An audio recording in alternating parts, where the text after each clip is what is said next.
मेरा नाम कविता है। आज मेरी माँ बहुत गुस्से में थी क्योंकि उनका एक बेटा घर की मर्यादाओं को लांघकर घर में दाखिल हुआ था। उनके गले में वरमाला थी और साथ में एक लड़की भी थी। भले ही वो लड़की शक्ल और सूरत भी अच्छी नहीं थी, लेकिन मेरे भाई को बहुत पसंद थी। मेरे बड़े भैया धीरज, जिन्होंने आज ऐसा कदम उठा लिया था जिसकी वजह से शायद उन्हें माँ कभी माफ़ नहीं करती। मेरा तो दिल घबरा रहा था कि न जाने क्या होगा, क्योंकि माँ का गुस्सा बढ़ता चला जा रहा था। पापा और मैं एक तरफ बैठकर ये तमाशा देख रहे थे। भैया जैसे ही उस लड़के को घर में लेकर दाखिल हुए तो माँ की आंखों में खून उतर आया था। उनका चेहरा लाल हो रहा था, लेकिन भैया ने फिर भी हिम्मत की। मुझे भैया के चेहरे पर भी डर साफ नजर आ रहा था और वो लड़की बेचारी डरी सहमी थी। वो दोनों धीरे धीरे आगे बढ़े और वहां के सामने जाकर खड़े हो गए। माँ घूरकर उनको देख रही थी। भैया ने भाभी को इशारा दिया कि झुककर माँ का आशीर्वाद लो। भैया और मेरी नई भाभी जैसे ही माँ से आशीर्वाद लेने के लिए झुके तो माँ ने बिस्तर से अपने पैर ऊपर कर लिए और कहा कि निकल जाओ मेरे घर से, इस घर में तुम्हारी कोई जगह नहीं है। भाई और भाभी दोनों अपनी नज़र नीचे करके खड़े हो गए। पापा जल्दी से माँ के पास गए और कहने लगे कि छोड़ो भी, निर्मला बच्चे हैं और गलतियां बच्चों से ही होती है, माफ़ कर दो इन्हें, तुम अपना दिल बड़ा करो, आखिर तुम इनकी माँ हो। माँ चिल्लाई और पापा से कहने लगी कि आप तो खामोशी रहो। अरे आप तो कुछ करने से रहे क्या? इसे पता नहीं कि इस घर में सबसे ज्यादा मेरी चलती है और मेरे बच्चे कभी मेरे खिलाफ नहीं गए। ये मेरा घर है, इस घर में मेरा हुक्म माना जाता है। इसने मेरी मर्जी के खिलाफ जाकर इस लड़की से शादी कैसे कर ली? इतने में ही भैया कांपते हुए शब्दों में कहने लगे, माँ मैं कीर्ति से प्यार करता हूँ। इतने में फिर से माँ जोर से चिल्लाई और कहने लगी कि चुप कर बेशरम, घर में तेरी जवान बहन है, सामने तेरे माता पिता हैं और तू हमारे सामने इस तरह की बातें कर रहा है, तुझे शर्म नहीं आती? अरे तूने मेरी परवरिश का ये सिला दिया, बस अब बहुत हो गया, निकल जाओ मेरे घर से। भैया जल्दी से माँ के पैरों में बैठ गए और कहने लगी कि नहीं माँ, ऐसा मत करो। भाभी भी उनके पैरों में बैठ गई थी और माँ के घुटने जो कि मुड़े हुए थे, दोनों ने उन्हें पकड़ लिया था और दोनों अपनी गलती की माफ़ी मांगने लगे। भाभी कहने लगी कि माँ जी, मैं हमेशा आपका ख्याल रखूंगी, कभी आपको शिकायत का मौका नहीं दूंगी, हमें माफ़ कर दीजिए। पापा ने भी माँ को बहुत समझाया, मगर माँ किसी की सुनने वालों में से नहीं थी। उन पर तो आज तक पापा की भी नहीं चली थी। मेरी माँ बहुत कड़क और सख्त बर्ताव की औरत थी, जिनसे हर कोई आसानी से बात नहीं करता था। मैं भी उनसे बहुत डर डर कर बात किया करती थी। शायद माँ ऐसी इसीलिए हो गई थी क्योंकि जब उनकी शादी हुई थी तो उन्हें मेरे पापा से बहुत सारी उम्मीदें थीं। वो एक खाते पीते घर की थी, मगर जब शादी के बाद अपनी ससुराल आई तो उन्हें गरीबी का सामना करना पड़ा। पति की कमाई में उनका गुजारा नहीं होता था। उनके हिसाब से मेरे पापा की कमाई बहुत कम थी, लेकिन फिर भी उन्होंने एडजस्ट किया। मगर जब बच्चे बड़े होने लगे, ज़रूरतें बढ़ने लगीं, तो उन्होंने पापा से कहा कि तुम्हें कुछ और करना चाहिए ताकि हमारी ज़रूरतें पूरी हो सके। बढ़ती हुई महंगाई में ज़रूरतें ज़्यादा और आपकी कमाई कम है, मगर पापा को तो जैसे कोई असर ही नहीं होता था। मेरी माँ ने फैसला किया कि वो अपने बच्चों को कभी किसी चीज़ के लिए परेशान नहीं होने देंगी, इसलिए उन्होंने स्कूल में टीचिंग करना शुरू कर दिया। एक तरफ बच्चों को पालना, घर का काम देखना, सबका ख्याल रखना और फिर दूसरी तरफ नौकरी भी करना। इस सब ने मेरी माँ को इतना बिजी कर दिया था कि वो अपने लिए कभी समय ही नहीं निकाल पाई और इस सब में ही उनकी ज़िंदगी गुजर गई। उन्होंने हमें अच्छी शिक्षा दी, मेरे दोनों भाइयों को भी काबिल बना दिया। मेरे दोनों भाइयों की अच्छी नौकरी लग चुकी थी। मेरे बड़े भैया धीरज और छोटे भैया मोहित दोनों ही अच्छी कंपनियों में नौकरी करने लगे थे, जहां से उनकी अच्छी सैलरी आती थी। मेरे पापा की कमाई से हमारे घर का कुछ नहीं हो सका। अगर माँ जॉब नहीं करती, अपनी समझदारी से नहीं चलती, तो शायद हम भी उन लोगों में से होते जो दूसरों के आगे हाथ फैलाते हैं। बस जिंदगी के इसी कठिन समय ने मेरी माँ को सख्त और कठोर बना दिया था। उन्होंने अपने बच्चों की खातिर काफ़ी कुछ किया, इसलिए उन्हें अपने बच्चों से बहुत सारी उम्मीदें थीं। उन्होंने घर में बहुत सारे नियम लागू किए हुए थे। मेरे दोनों भाइयों में से किसी का भी कोई दोस्त हमारे घर पर नहीं आ सकता था। रात को 10 बजे से पहले सब लोग घर के अंदर दाखिल हो जाते थे। सब लोग एक साथ बैठकर खाना खाया करते थे। घर में नौकरानी थी। माँ नौकरानी के साथ भी बहुत सख्ती से पेश आया करती थी। घर में सब लोग 7 बजे से पहले उठ जाया करते थे और रात को 10 बजे अपने अपने कमरों में चले जाया करते थे। ये सारे ही नियम मेरी माँ के बने हुए थे और अगर कोई भी इन नियमों को तोड़ने की कोशिश करता तो उसे माँ की डांट का सामना करना पड़ता था, जो कि बहुत खतरनाक होती थी। एक दिन मेरे छोटे भैया मोहित अपने एक दोस्त की बर्थडे पार्टी में चले गए थे। वहां से वापस लौटने में उन्हें 10 बजे से ज्यादा का समय हो गया था। बस फिर क्या था? फिर उन्हें माँ की दी हुई सजा का सामना करना पड़ा। 2 दिन तक उन्हें खाना नहीं मिला और माँ की डांट सुनी। वो अलग सजा के बारे में सोचकर ही हम लोग डर जाते थे, इसलिए कोई भी माँ के खिलाफ जाने से परहेज करता था। ये तो थी हम तीनों भाई बहन की बात। अब बचे मेरे पापा। माँ उनको भी नहीं छोड़ती थी। अगर वो माँ के किसी काम में दखलंदाजी दिया करते थे तो माँ उनको भी इतनी बातें सुनाया करती थी कि पापा के पास कोई जवाब ही नहीं होता था, जिस पर पापा को ही हार माननी पड़ती थी। कुछ इस तरह से हमारी पुरानी जिंदगी गुजर चुकी थी। लेकिन अब धीरज भैया की खैर नहीं थी। वो काफी दिनों से एक लड़की कीर्ति से फोन पर बातें कर रहे थे। ये बात मुझे पता थी कि उनका अफेयर चल रहा है, लेकिन उन्होंने मुझे मना किया हुआ था कि घर में इस बारे में माँ को पता नहीं चलना चाहिए।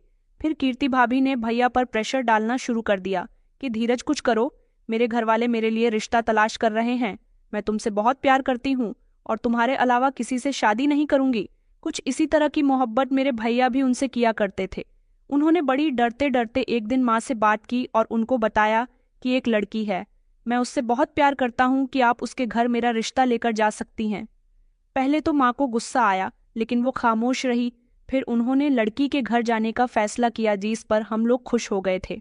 हमने सोचा कि माँ बड़ी आसानी से मान गई, मगर वहां जाने के बाद तो माँ ने हंगामा खड़ा कर दिया। मेरी माँ को एक सुंदर, सुशील, पढ़ी लिखी और संस्कारी लड़की चाहिए थी। वो सुशील, पढ़ी लिखी और संस्कारी थी, लेकिन सुंदर नहीं थी। मेरे भैया ने उसे प्यार उसका भोलापन और मासूमियत देखकर किया था, उसका चेहरा और रंग रूप देखकर नहीं। कीर्ति भाभी सावली रंगत की थी। इस तरह वो माँ को बिल्कुल भी पसंद नहीं आई। माँ फौरन ही उन्हें देखकर उनके घरवालों से रिश्ते के लिए मना करके आ गई थी। ये बात भैया को अच्छी नहीं लगी। भैया ने माँ को बहुत मनाया, लेकिन माँ मानने के लिए तैयार ही नहीं थी। दूसरी तरफ कीर्ति भाभी और धीरज भैया दूसरे से अलग नहीं हो सकते थे। कीर्ति भाभी के घरवाले इस रिश्ते से तैयार थे, क्योंकि उनको मेरे भैया के रूप में एक अच्छा पढ़ा लिखा और अच्छी नौकरी करने वाला लड़का मिल रहा था। इसलिए वो उन दोनों की शादी करवाने के लिए तैयार थे। कीर्ति भाभी के घरवालों से भैया ने हिम्मत करके बात की तो उन लोगों ने कहा कि हमें इस बात से कोई ऐतराज नहीं है। उन्होंने अपने घर बुलाकर भैया और भाभी की शादी करवा दी थी और भाभी को भैया के साथ भेज दिया था।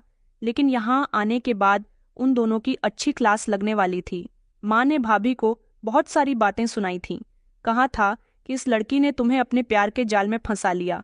यहाँ सिर्फ मेरा हुक्म चलता है और आज तक सब मेरा हुक्म मानते आए हैं, लेकिन इस लड़की की वजह से तुमने मेरे नियम तोड़े और मेरी मर्जी के खिलाफ जाकर शादी कर ली। ये तुमने बिल्कुल भी ठीक नहीं किया। धीरज, मैं तुम्हें कभी माफ नहीं करूंगी। माँ की बात पर भैया बहुत रोए थे। माँ तो उन्हें घर से निकाल रही थी, मगर हम सब लोगों ने भाभी और भैया को कमरे में भेज दिया और माँ को शांत रहने को कहा।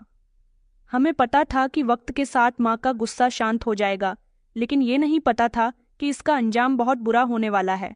पापा ने माँ को चालाकी और प्यार से समझाया कि निर्मला, तुम धीरज को घर से निकाल दोगी तो हमारे घर की व्यवस्था खराब हो जाएगी।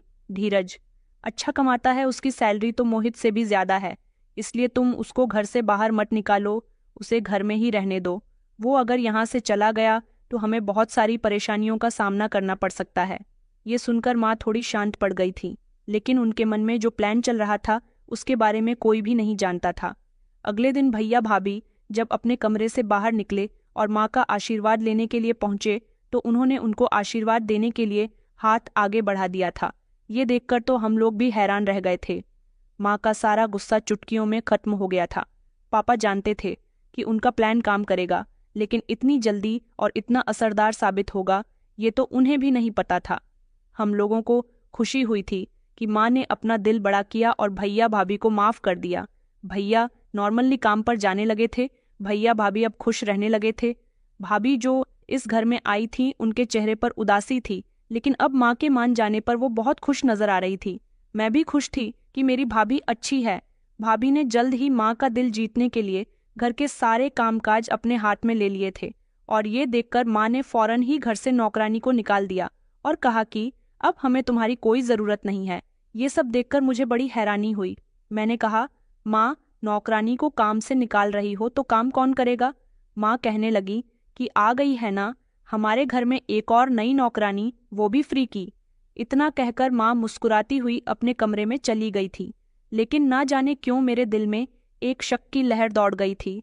मैंने देखा था कि भाभी बड़ी फुर्ती के साथ हम सब लोगों के लिए खाना बनाया करती थीं, घर के सारे काम किया करती थीं। मैंने सोचा कि मैं भी भाभी के साथ उनके काम में हाथ बंटा देती हूँ। जब नौकरानी थी तब मैंने कभी घर का कोई काम नहीं किया था, लेकिन अब भाभी इतना सारा काम किया करती थी तो उन पर मुझे बहुत तरस आने लगा था। इसीलिए मैं उनकी मदद करने लगी थी। लेकिन ये सब कुछ मेरी माँ को बर्दाश्त नहीं हुआ। उन्होंने एक दिन मुझे कमरे में बुलाया और कहने लगी कि तुम्हें क्या ज़रूरत है, घर के कामकाज में हाथ डालने की? पढ़ाई कर रही हो तो पढ़ाई करती रहो, कोई ज़रूरत नहीं है घर गृहस्थी संभालने की। मैंने कहा, माँ, भाभी को अकेले ही सारे काम करने पड़ते हैं, मैं तो बस थोड़ी बहुत हेल्प कर देती हूँ। इस बात पर माँ ने फौरन मुझे डांट दिया और कहने लगी कि खबरदार, जो उसकी ज़्यादा हमदर्द या मदद करने की कोशिश की तो सिर्फ अपने काम से काम रखा करो, वो जो कर रही है उसे करने दो, खुद कर लेगी। जब इस घर में आई है तो काम भी करेगी। माँ ने इतने उससे भरे अंदाज में ये सब कुछ कहा था। मैं खामोश रह गई और माँ के आगे वैसे भी किसी की नहीं चलती थी। इधर भैया भाभी बहुत खुश रहते थे और हमें भी उन लोगों को खुश देखकर अच्छा लगता था। लेकिन ये सब कुछ मेरी माँ से बर्दाश्त नहीं होता था। एक दिन भैया ने घर आकर एक खबर सुनाई और कहा कि मेरा प्रमोशन हो गया। इस बात से घर में खुशी का माहौल छा गया था। लेकिन साथ ही भैया ने बताया कि 3 महीने के लिए उन्हें काम के सिलसिले में अपनी पूरी टीम के साथ दुबई जाना है। ये सुनकर हम सब लोग बहुत अफसोस में आ गए थे। लेकिन सबसे ज़्यादा अफसोस में तो भाभी थीं, जो भैया से दूर नहीं रहना चाहती थीं। अब क्या किया जा सकता था? भैया की नौकरी की बात थी। भैया भाभी को तसल्ली दिलाकर और उनसे उनका ख्याल रखने को कहकर 3 महीने के लिए दुबई चले गए थे। भैया तो चले गए, लेकिन भाभी की शामत आ गई थी। भैया खुद से बातें करने के लिए, जो भाभी को जाने से पहले मोबाइल गिफ्ट करके गए थे, सबसे पहले माँ ने भाभी से उसे छीन लिया और कहा कि अगर तुम्हें अपने पति से बात करनी है तो हमारे सामने बैठकर और हमारे ही मोबाइल से बात करनी होगी। हमारे यहाँ ऐसा कोई रिवाज नहीं है कि बहू अलग से मोबाइल रखे। भाभी इस पर खामोश रहीं, कुछ नहीं बोली। माँ ने भैया के जाने का खूब फायदा उठाया था। भाभी हम जैसे खुश नहीं थी, बल्कि उनको कैद का हुक्म सुना दिया गया था। मैंने उस दिन उनकी आंखों में एक अजीब सा दर्द देखा था। माँ ने तो भाभी का जीना दुश्वार कर दिया था। इस घर में भाभी को बहू जैसी इज्जत नहीं मिली थी। माँ उन्हें अब अपने कमरे में सुलाने लगी थी और पापा से कहा था कि वो मोहित भैया के कमरे में सो जाया करे। भाभी को नौकरानी की तरह ट्रीट किया जाता था। भाभी रात को जल्दी सो जाती और सुबह जब उठती तो उनकी हालत अजीब सी होती थी। उनकी आंखों के नीचे काले घेरे आ चुके थे, चेहरे पर थकान और उनसे ठीक से चला भी नहीं जाता था। माँ कहती थी कि काम करती है इसीलिए थकी रहती है, पर मैं जानती थी कि बात सिर्फ काम की नहीं थी। सारा दिन भाभी को घर के काम करने पड़ते थे। बचा कूचा खाना ही उन्हें दिया जाता था। एक दिन मैंने जानबूझकर डाइनिंग टेबल पर भाभी के लिए 11 एक्स्ट्रा प्लेट लगा दी, जिस पर माँ ने मुझे डांट दी और कहने लगी कि इसे इज्जत देने की कोई ज़रूरत नहीं है। मैं खामोश हो गई। कुछ बोलती तो इल्ज़ाम आ जाता कि तू अपनी भाभी की बहुत हमदर्दी कर रही है। एक दिन मैंने देखा कि भाभी ने एक पुरानी साड़ी पहनी हुई थी, जो कभी माँ पहनती थी। उनके बाल बिखरे हुए थे, उनके चेहरे का रंग पीला हो रहा था और वो बर्तन धो रही थी, लेकिन उनके हाथों पर कुछ जख्म थे।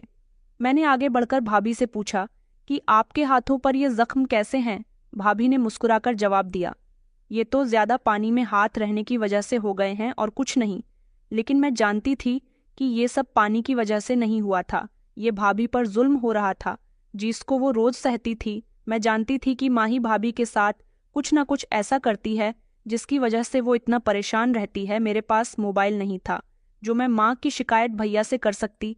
माँ ने कभी मुझे मोबाइल रखने की परमिशन ही नहीं दी थी और ना ही मेरे भाई और पापा के पास मोबाइल था। सिर्फ बड़े भैया और माँ के पास ही मोबाइल था। माँ अपना मोबाइल किसी को नहीं देती थी। और अब तो भाभी का मोबाइल भी उन्होंने अपने पास रख लिया था। मैं भाभी की मदद करना चाहती थी, लेकिन हमारे बीच एक दीवार थी जो मुझे रोक दिया करती थी। भैया के जाने के बाद जैसे भाभी की जिंदगी रुक गई थी। ना वो खुश रहती थी, न बात करती थी, न हंसती थी।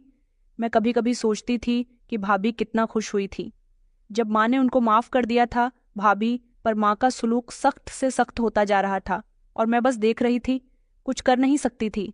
अगली सुबह मैं उठी तो नाश्ता बनाने के लिए किचन में गई। देखा कि वहां पहले से ही भाभी मौजूद थी, जो कि बड़ी थकी हुई नजर आ रही थी और घरवालों के लिए नाश्ता तैयार कर रही थी। भाभी को देखकर ऐसा लगता था जैसे वो कई रातों से सोई नहीं है। उनके बाल उलझे हुए थे और हाथों पर सूजन थी। मैंने कहा, भाभी आप ठीक हो? मेरी आवाज पर वो चौंक गई और कहने लगी कि हाँ, बस मेरी नींद कम हो गई है। मैंने उनका चेहरा ध्यान से देखा तो मुझे लगा जैसे वो कुछ कहना चाहती हूँ, लेकिन उन्होंने अपने आप को रोक लिया। दूसरी तरफ भैया का फोन माँ के पास आया करता था। माँ ने भाभी के मोबाइल को स्विच ऑफ कर दिया था। भैया माँ से कहते थे कि कीर्ति मुझसे बात क्यों नहीं करती है, जिस पर माँ कहती कि वो ज्यादातर अपने कमरे में रहती है और सारा दिन टीवी के आगे बैठी रहती है। उसकी तो जिंदगी बहुत अच्छी गुजर रही है बेटा, उसे तुम्हारी कोई परवाह नहीं है। तुम वहां आराम से रहो माँ की। इस बात पर भैया का दिल नहीं माना। वो जिद करने लगे कि मुझे कीर्ति से बात जरूर करनी है। माँ ने कहा कि ठीक है, अभी सो रही है, तुम्हारी पत्नी जब सोकर उठेगी तो तुम्हारी बात करवा दूंगी। माँ भैया से सरासर झूठ बोल रही थी। भाभी तो घर के कामकाज में बिजी थी। नींद लेना और आराम करना तो जैसे उनकी जिंदगी से खत्म ही हो गया था। माँ ने थोड़ी देर के बाद भाभी को आवाज लगाई। भाभी ने अपने साड़ी के पल्लू से गीले हाथों को साफ किया और माँ के कमरे में दाखिल हुई। कहने लगी कि जी आपने बुलाया? माँ ने कहा कि हाँ, तुम्हारा पति तुमसे बात करना चाहता है, लो बात कर लो। इतना कहकर माँ ने मोबाइल भाभी की तरफ किया। भाभी के चेहरे पर खुशी भरे एक्सप्रेशन आ गए। उन्होंने जैसे ही मोबाइल पकड़ने के लिए हाथ आगे बढ़ाया तो माँ ने मोबाइल पीछे कर लिया और कहने लगी कि इतनी आसानी से नहीं, पहले मेरी बात ध्यान से सुनो और जैसा मैं कहूँ वैसा ही तुम्हें करना है। भाभी की आंखों में आंसू आ गए। उन्होंने गौर से माँ की तरफ देखा कि आगे वो क्या कहने वाली है। माँ ने कहा कि तुम्हें धीरज से कहना है कि तुम्हें आराम करना बहुत अच्छा लगता है।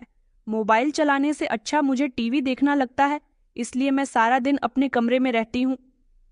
तुम्हें फोन करना हुआ करें तो माँ जी के फोन पर ही कर लिया करो। मेरे पास तुमसे बात करने की फुर्सत नहीं है। बस तुम्हें अपने पति से इतना ही कहना है। ये बात सुनकर भाभी की आंखें फटी की फटी रह गईं। उन्होंने कहा, लेकिन माँ जी मैं ऐसा कैसे कह सकती हूँ? माँ ने चिल्लाकर जवाब दिया, क्यों नहीं कह सकती? मेरे बेटे को तो तूने बड़ी आसानी से अपने पल्लू में बांध लिया था। तुझे क्या लगा कि शादी के बाद भी तू मेरे बेटे पर अपना हक जाता पाएगी? देख, इस घर में रहना है तो मेरा कहना मानना होगा। आज तो बात भी करवा रही हूँ, वरना अपने बेटे की जिंदगी से निकालकर बाहर फेंक दूंगी। समझ आई जितना कहा है? मैंने सिर्फ उतना ही कर भाभी खामोश होकर रोने लगी।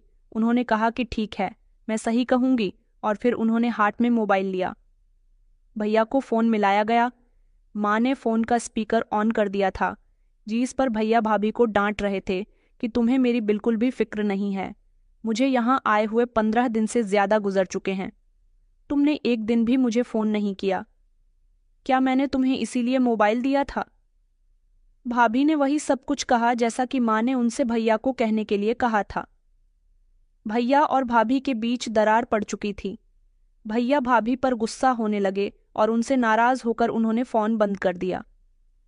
भाभी रो रही थी। माँ ने उनके हाथ से फोन झेल लिया और कहा कि अब जा और अपने काम में लग जा। मेरी भाभी पर बहुत अत्याचार हो रहे थे। मुझे सब पर बहुत अफसोस था। कुछ दिन गुजरे तो मुझे एक बात बहुत अजीब लगने लगी कि माँ रोज रात को भाभी को अपने कमरे में रखती है और सुबह जब भाभी कमरे से निकलती है तो बिल्कुल निडाल होती है।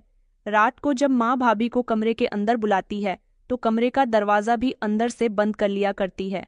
मैंने जब ये बात पापा को बताई तो पापा कहने लगे कि बेटा, तुम बिल्कुल ठीक कह रही हो, तुम्हारी माँ बहू के साथ अच्छा नहीं कर रही है। कुछ तो जरूर था जो हमें नजर नहीं आ रहा था। एक दिन मैं भाभी के पास गई और उनसे कहने लगी कि भाभी, आपको माँ से कहना चाहिए कि आप अपने कमरे में सोना चाहती हो। भाभी ने उदास चेहरा बनाकर कहा कि नहीं, मैं अकेली कमरे में सोकर क्या करूंगी। वैसे भी माँ जी कहती हैं कि घर में पति नहीं हो तो बहू को सास के पास ही सोना चाहिए। इतना कहकर भाभी ने बात खत्म कर दी थी और वो अपने काम में बिजी हो गईं। हर बार मुझे ऐसा लगता था वो अपने आंसुओं को छुपाने की कोशिश करती हैं। एक रात मोहित भैया ने देखा कि भाभी माँ के कमरे में सोने के लिए गई हैं। उनको कुछ अजीब सा महसूस हुआ, इसलिए अगले दिन उन्होंने इस बारे में मुझे बताया। जिस पर मैंने उनसे कहा कि जिस दिन से भैया दुबई गए हैं माँ भाभी को अपने पास ही सुलाती हैं। ये सुनकर तो भैया हैरान रह गए। उन्होंने कहा कि माँ भाभी के साथ बिल्कुल भी अच्छा नहीं कर रही। कविता, हमें कुछ करना होगा, हमें जानना होगा कि इस कमरे का क्या राज है, क्योंकि जब जब भाभी माँ के कमरे से निकलती है बहुत ज्यादा थकी हुई होती है। मैंने एक दिन भाभी से कहा कि भाभी आप बहुत थक गई हो ना। उन्होंने मेरी तरफ देखा, फिर कमजोर से मुस्कुराहट उनके चेहरे पर आ गई। कहने लगी कि नहीं कविता, मैं ठीक हूँ। मैंने कहा, भाभी आप ठीक नहीं लग रही हो। मैं देख रही हूँ कि रात को जब माँ आपको अपने कमरे में बुलाती है और सुबह जब आप वहां से निकलती हो तो आपकी हालत बताती है कि सब कुछ ठीक नहीं है। भाभी खामोश हो गई। उन्होंने अपनी नज़र झुका ली। उनके चेहरे का रंग सफ़ेद पड़ गया। मैंने नरमी से पूछा कि भाभी माँ आपको अपने कमरे में क्यों बुलाती है। वो चौंक गई और बात को टालने की कोशिश करने लगी। कहने लगी, बस मैं तो अकेले सोने की वजह से उनके कमरे में चली जाती हूँ और कोई बात नहीं है।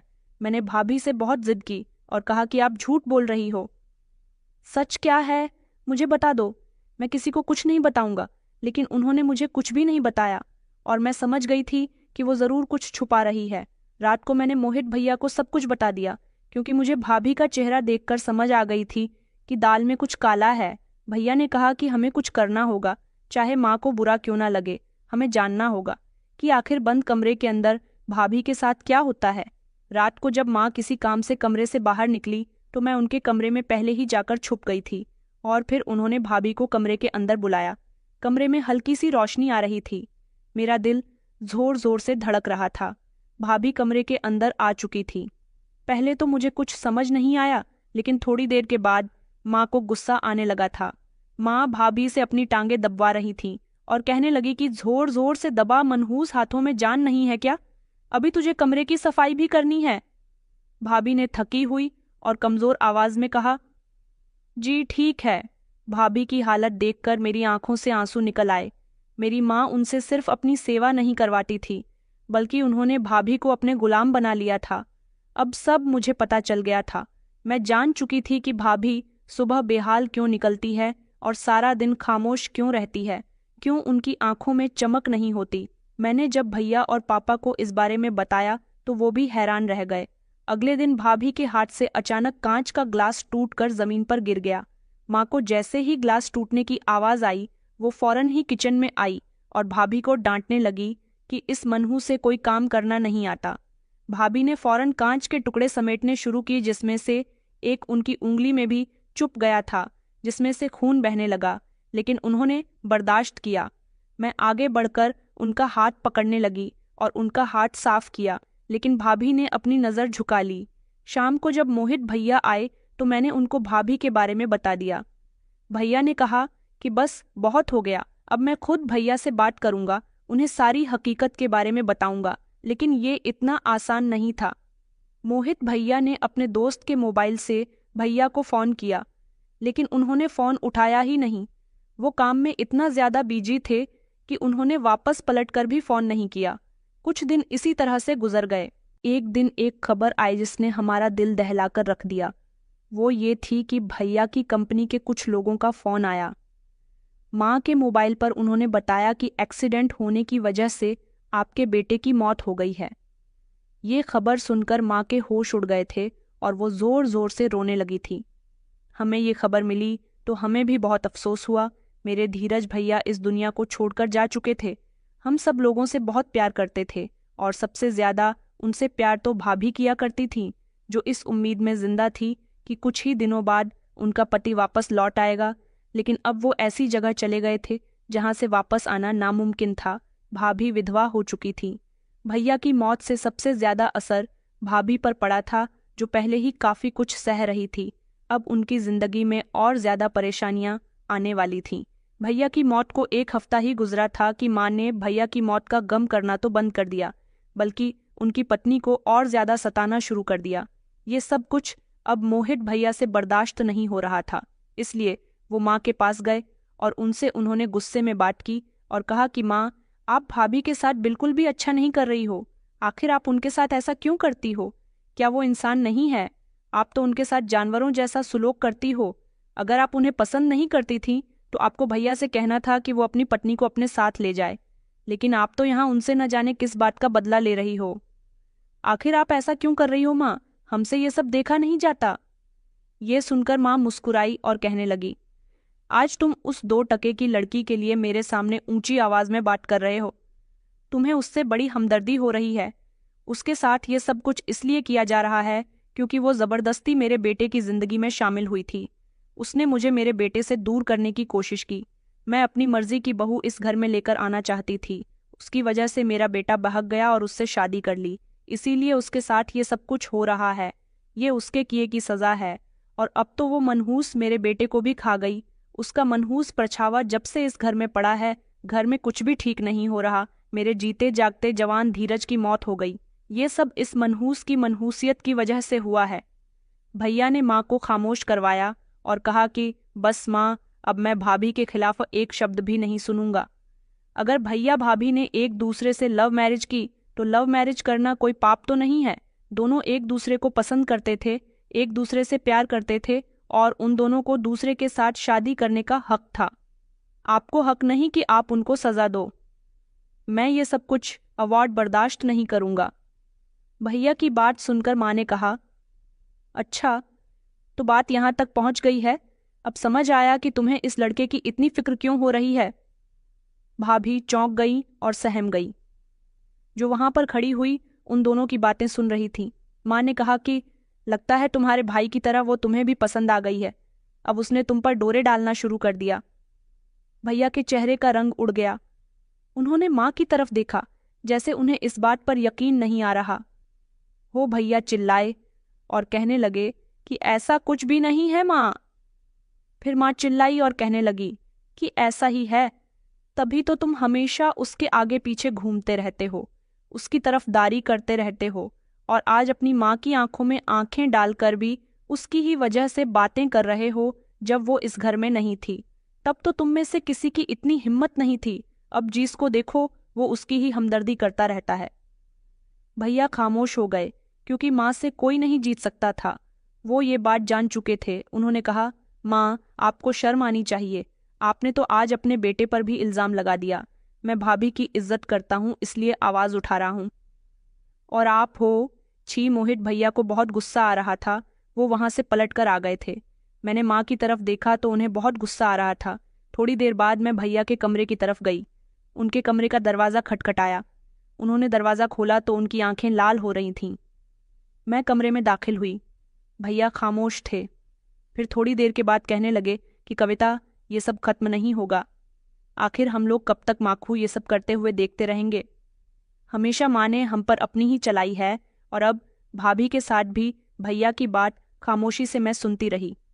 इस घर में भाभी पर जुल्म दिन ब दिन बढ़ते चले जा रहे थे और ऐसे माहौल में हम लोगों का सांस लेना भी दुश्वार हो रहा था। मैंने देखा कि उस सुबह भाभी आंगन की सफाई लगा रही थी और माँ उनके पास खड़ी हुई उनको ताने दे रही थी कि एक समय में तूने मेरे बड़े बेटे को फंसाया था, अब तेरी नज़र मेरे छोटे बेटे पर भी है। खबरदार, जो तूने मेरे छोटे बेटे के करीब भी जानने की कोशिश की, मोहित से दूर रहना, वरना धक्के मारकर तुझे इस घर से निकाल दूंगी। भाभी आंसू पोंछ रही थी और सफाई लगा रही थी। उनकी नज़र नीचे थी लेकिन उनका शरीर कांप रहा था। माँ हमेशा भाभी से यही कहती थी कि मैं तुझे सुकून से जीने नहीं दूंगी। तू मेरे बेटे को खा गई। तू अगर उसकी जिंदगी में नहीं होती तो शायद उसकी मौत भी ना होती। भाभी माँ से कोई नज़र नहीं मिलाती थी, बस अपना काम करती रहती थी। उनके हुक्म पर चलना, उनसे कोई सवाल जवाब ना करना, यही सब उनकी जिंदगी थी। वो हम सबके साथ बैठकर खाना खाना चाहती थी, मगर माँ ने हमेशा उन्हें नौकरों की तरह ट्रीट किया। माँ का यही कहना था कि इस घर में जो कोई भी मेरे खिलाफ जाएगा उसके साथ बहुत बुरा होगा। लेकिन माँ ये नहीं जानती थी कि वो अपने ही परिवार को खुद से दूर कर रही थी। वो भले ही भाभी के साथ बुरा करती थी, लेकिन इस सब का असर हमारी जिंदगी पर भी पड़ रहा था। हमारे दिल में माँ के लिए अहमियत कम होती जा रही थी। भले ही हम अपने मुंह से कुछ नहीं कहते थे, लेकिन अपनी आंखों से जो देखते थे उससे हमें बहुत तकलीफ होती थी। भाभी अब पूरी तरह से बेजान हो चुकी थी, बहुत कमज़ोर और बहुत ही लाचार, यहाँ तक कि वो उन्हें खाने को भी कुछ नहीं देती थी। कई बार तो छुप छुप कर मैंने भाभी को खाना दिया था। भाभी ने कभी माँ से कुछ भी कहने की हिम्मत नहीं की। वो अपने लिए लड़ना नहीं जानती थी। पहले वो इस घर में भैया के लिए रहती थी, लेकिन अब तो भैया भी इस घर में नहीं थे। वो चाहती तो इस घर से जा सकती थी, लेकिन उनका कहना था कि ये मेरे पति का घर है और मैं उनकी विधवा हूँ। इस घर से अलग होना मतलब अपने पति के नाम से अलग होना, और मुझे तो अपने पति के नाम से भी मोहब्बत है। भाभी को देखकर मुझे एहसास होता था कि इस दुनिया में कोई इतना भी अच्छा कैसे हो सकता है जितनी अच्छी भाभी है। जब से भैया की मौत हुई थी, माँ उनकी मौत का इल्ज़ाम उनको ही दिया करती थी, हालांकि वो भी तो अपने बेटे से दूर हुई थी। पापा माँ को समझाया करते थे कि देखो, हमारा बेटा कीर्ति से बहुत प्यार करता था, हमें उसका ख्याल रखना चाहिए, न कि उसके साथ ये सब कुछ करना चाहिए। माँ कहती थी कि तुम अपने मशवरे अपने पास ही रखा करो, और इस पर पापा खामोश हो जाते थे। एक दिन भाभी मोहित भैया को चाय देने के लिए उनके कमरे में गई। माँ ने ये सब अपनी आंखों से देखा और सोचा कि क्यों ना इसे सताया जाए, इसलिए उन्होंने भाभी को किचन में बुलाया। जैसे ही भाभी किचन में दाखिल हुई तो उनकी आंखें फटी की फटी रह गई, क्योंकि माँ चूल्हे से निकलने वाली आंख पर चिमटा गर्म कर रही थी।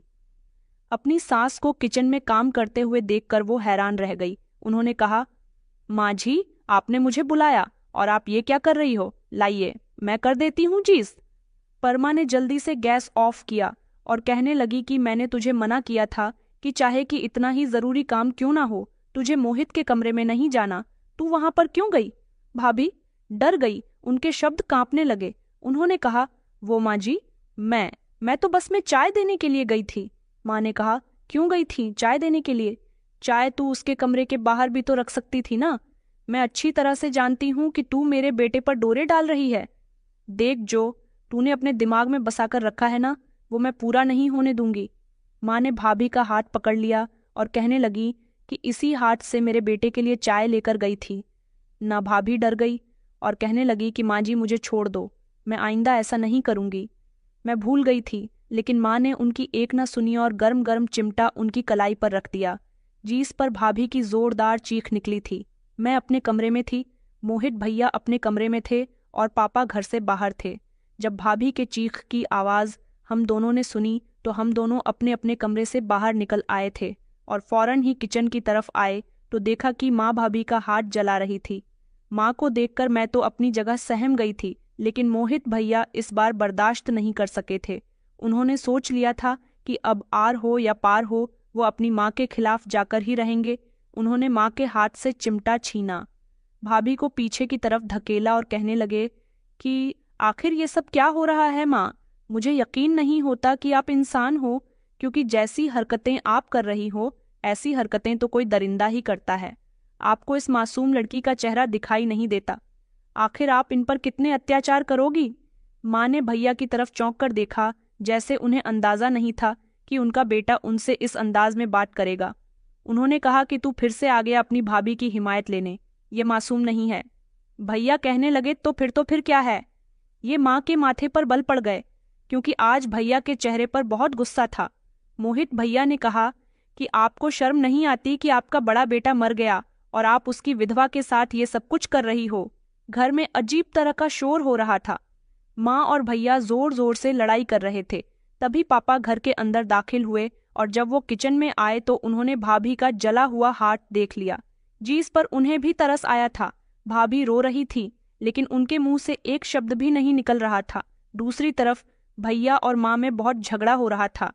माँ लड़ाई में भाभी को बुरा भला कह रही थी और भैया का कहना था कि अब भाभी के साथ इस घर में कुछ गलत नहीं होगा। माँ ने कहा कि तू इतनी हमदर्दी क्यों कर रहा है? इसके लिए देख मोहित, मैं बता रही हूँ, इससे दूर रह, और अब मैं इसे घर से निकालूंगी, क्योंकि मैं इस लड़की की मौजूदगी अपने घर में बर्दाश्त नहीं कर सकती, और ना ही मुझसे ये बर्दाश्त होगा कि ये मेरे बच्चों को मेरे खिलाफ कर दे। माँ ने भाभी का हाथ पकड़ा और वो उनको घसीटते हुए घर से निकालने लगी। भैया चिल्ला रहे थे कि माँ, भाभी को छोड़ दो। माँ ने कहा कि ये अपने पति के साथ इस घर में आई थी ना, लेकिन अब इसका पति यहाँ पर नहीं रहता, ये चली जाए यहाँ से, हमारे घर से। माँ भाभी को लेकर दरवाजे तक पहुंच गई थी। इतने में ही भैया जोर से चिल्लाए और कहने लगे कि बस माँ, बहुत हो गया। आपने क्या कहा कि भाभी का इस घर में कोई नहीं है? मैं अभी बताता हूँ कि इनका इस घर में कौन है और कौन नहीं है। भैया को मैं और पापा हैरानी से देख रहे थे। वो फौरन ही किचन में गए और जब वहां से निकलकर आए तो उनके हाथ में चाकू था, जिसे देखकर हम लोग डर गए। भैया ने चाकू से अपना अंगूठा काटा, जिसे देखकर माँ भी हैरान रह गई थी और सोच रही थी कि आखिर मोहित क्या करने वाला है। भैया ने अपने कटे हुए अंगूठे से निकलने वाला खून भाभी की मांग में भर दिया और कहा कि कीर्ति, जो मेरे भैया की विधवा हुआ करती थी, अब मेरी पत्नी है। ये देखकर हम सब लोग हैरान रह गए और अपनी जगह पर खड़े रह गए। दूसरी तरफ भाभी की आंखें लाल हो चुकी थीं। वो समझ नहीं पा रही थी कि इतनी जल्दबाजी में उनके साथ ये क्या हो गया। माँ जोर से चिल्लाई और उन्होंने अपना सर पकड़ लिया। कहने लगी कि तूने ये क्या कर दिया? ऐसा नहीं हो सकता, तू पागल हो गया है, इस तरह कुछ नहीं हो सकता। भैया कहने लगे कि माँ, आपने हमेशा अपने इस घर पर और अपने आप पर बहुत घमंड किया ना, तो आज मैं अपनी पत्नी को लेकर इस घर को छोड़कर जा रहा हूँ। मेरा एक भाई मर चुका है और आगे मेरी भी शादी होने थी। मेरी भी पत्नी इस घर में आएगी तो आप उसको भी सुकून से नहीं रहने देने वाली थी, क्योंकि मैं कीर्ति की हालत पहले ही देख चुका हूँ। मगर अब मैं कीर्ति को और लाचारी बर्दाश्त करने नहीं दे सकता। कीर्ति अब मेरी पत्नी बन गई है और मैं अपनी पत्नी को लेकर इस घर से जा रहा हूँ। मुझे यहाँ पर नहीं रहना, मुझे ऐसे घर में नहीं रहना जहाँ 1 मिनट का सुकून नहीं हो, जहाँ दूसरों की बेटी को बोझ समझा जाता हो। भैया की आंखों में आंसू थे, हालांकि मेरी आंखों में भी आंसू आ चुके थे। पापा सिर झुकाकर खड़े हुए थे। माँ हैरान थी। माँ ने कहा, देख मोहित, तू ऐसा वैसा कुछ मत करना। देख, तू अगर इस घर से चला गया तो अच्छा नहीं होगा। भैया ने माँ की आंखों में आंखें डालकर कहा, अब क्या करोगी आप? मैं आपसे सारे संबंध खत्म करता हूँ। ये कहकर भैया भाभी का हाथ पकड़कर दरवाजे तक पहुंचने वाले थे, जब पापा ने कहा कि रुको मोहित भैया, और भाभी ने पापा की तरफ देखा और माँ ने भी। पापा ने कहा कि बस, बहुत हो गया। सारी जिंदगी में यहाँ खामोश रहा हूँ, सारी जिंदगी मैंने तुम्हारी माँ की बातों को बर्दाश्त किया, लेकिन अब नहीं। तुम इस घर से जा रहे हो तो मुझे भी अपने साथ लेकर चलो, क्योंकि ये घर घर नहीं है। यहाँ का सुकून खत्म हो चुका है। जिस घर में औरत की चलती हो और मर्द को कोई वैल्यू नहीं दी जाती हो, तो उस घर में कभी भी सुख शांति नहीं होती। औरत अगर मर्द के हिस्से के फैसले करने लग जाए तो उसे लगता है कि वो मजबूत है, लेकिन उसे ये नहीं पता कि वो अंदर से एक मर्द बन चुकी है। वैसे भी तुम्हारी माँ ने मेरी कोई अहमियत नहीं जानी। उसे यही लगा कि मैं कोई काम नहीं करता, सारा काम यही करती है। इसने ही बच्चों की परवरिश की है और ये घर भी इसकी ही कमाई का बना हुआ है, तो फिर तुम्हारी माँ ही इस घर में रहे। बेटा, मैं तुम्हारे साथ चलना चाहता हूँ। तुम जहाँ भी जाओ, जैसे भी हाल में रहो, ऐसे ही हाल में मैं भी रह लूंगा। मुझे सिर्फ सुकून चाहिए और कुछ नहीं। पापा की बातें सुनकर मेरी आंखों में आंसू आ गए थे। सच में माँ की वजह से हमारे घर का माहौल बहुत खराब हो गया था। पापा भी दरवाजे की तरफ गए। फिर मैंने भी कहा कि जब सब लोग यहाँ से जा रहे हैं तो मैं यहाँ रहकर क्या करूँगी? माँ तो मुझसे भी प्यार नहीं करती। माँ के लिए तो हमेशा उनके नियम ही ज्यादा इम्पोर्टेंट रहे हैं। मैं भी आप लोगों के साथ चलना चाहती हूँ। ये सब सुनकर माँ को गुस्सा आ गया। उन्होंने कहा कि तुम लोग पागल हो गए हो क्या? कोई यहाँ से नहीं जाएगा? अगर जाएगी तो सिर्फ ये लड़की यहाँ से जाएगी। जिस पर पापा कहने लगे कि नहीं, हम सब लोग यहाँ से जा रहे हैं और अब तुम हमें नहीं रोक सकोगी, क्योंकि हमने सारी जिंदगी तुम्हारी बातों को बर्दाश्त कर लिया, लेकिन अब हम तुम्हारी एक नहीं सुनने वाले। हम सब लोग एक साथ मिलकर घर से बाहर निकल आए थे। माँ अपने घमंड में थी, इसीलिए उन्होंने हम में से किसी को भी जाने से नहीं रोका। उन्हें लगा कि वो अकेले जिंदगी अच्छे से गुजार सकती है, लेकिन ऐसा नहीं हो सका। हम लोगों को घर से निकले हुए 1 महीना बीत गया था। मोहित भैया ने किराए का घर ले लिया था जहां हम लोग रहते थे। वहां एक अजीब सा सुकून था, खुशियां थीं। मैं भाभी का ख्याल रखती और भाभी हम सब लोगों का ख्याल रखती थीं। भैया भी भाभी को बहुत इज्जत दिया करते थे। भाभी, जो कि अभी भी इस बात से शर्मिंदा थी कि उनके देवर ने उनसे शादी कर ली, मगर भैया ने उन्हें यकीन दिलाया कि जो आपके भाग्य में नहीं था वो आपसे दूर हो चुका। अब मैं आपके पास हूँ और आपका बहुत ख्याल रखूंगा।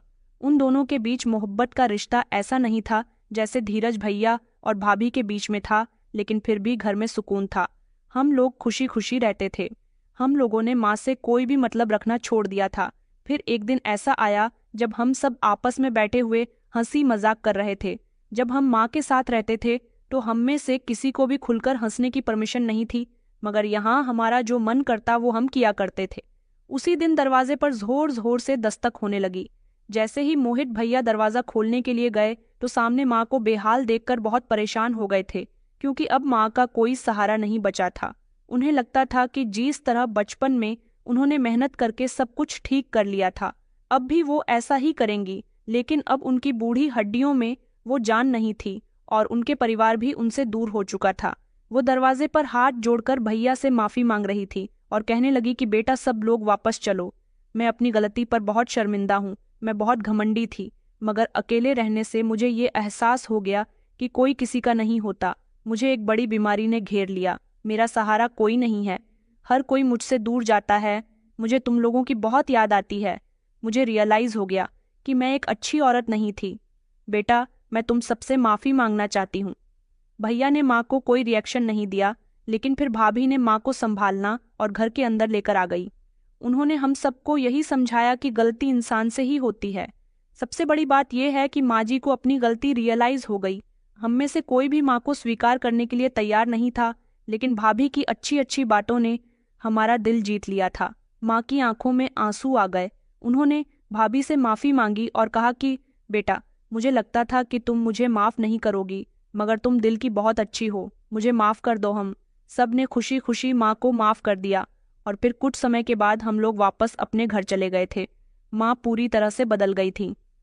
हमने घर की हालत जाकर देखी, तब हमें पता चला कि इस घर में माँ पर क्या क्या बीती थी।